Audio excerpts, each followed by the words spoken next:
भक्ति भजन जवानी में अच्छा लगता है, बुढ़ारी में तोरा न आँख से सूझी आंखों फूट जाई ना गोड़ से चल पैबा का तू भक्ति करवा। इनके तरह ये तो बूढ़ी माई रही बेचारी की आंखों से न सूझे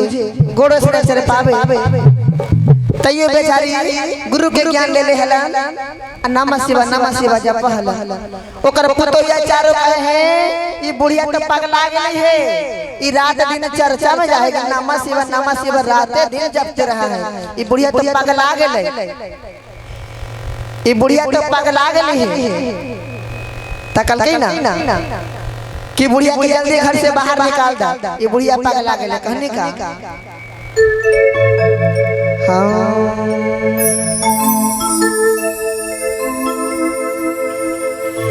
आँखाठे होना फूटी गईले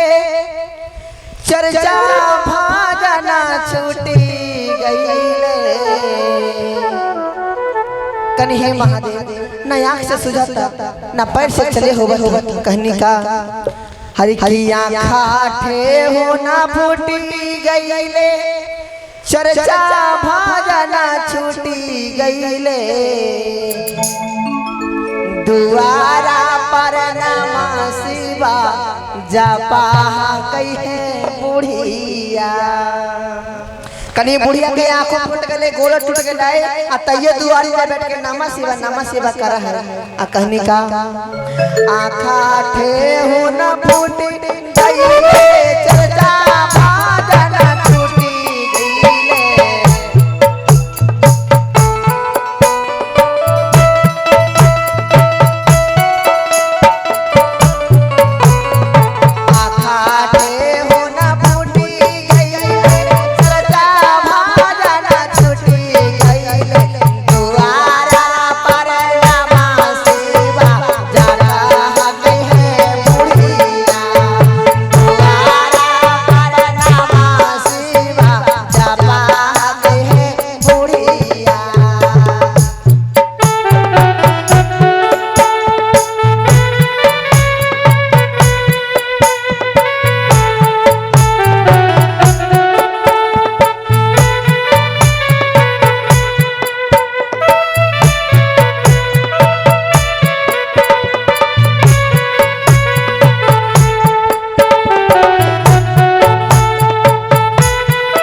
रात दिन पगला गए है खाली नमः शिवा कर है ये बुढ़िया के घर से बाहर निकाल दे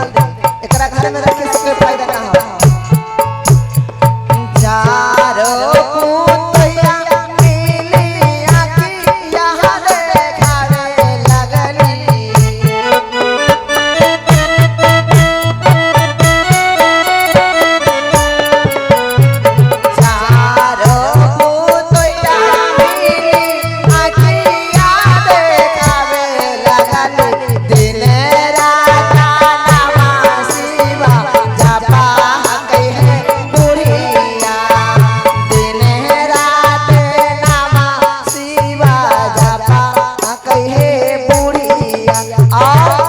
कल की बुढ़िया के घर से जल्दी बाहर निकाल चारों पुतो कंधा पे टांगला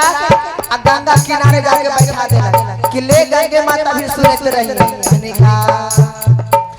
चारों पुतोया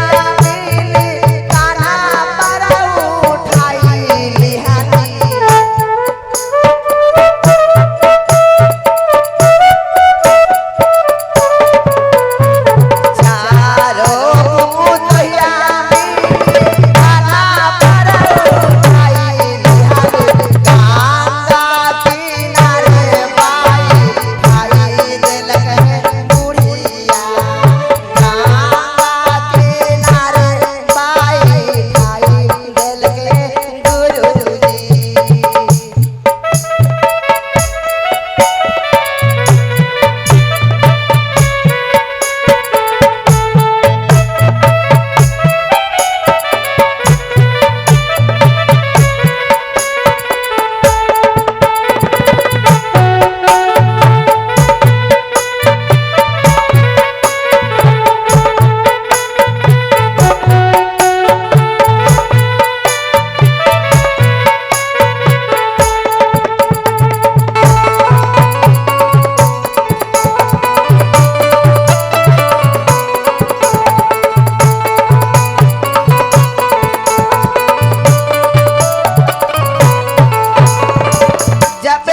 चारों पुतो घर से बाहर निकाल देलक,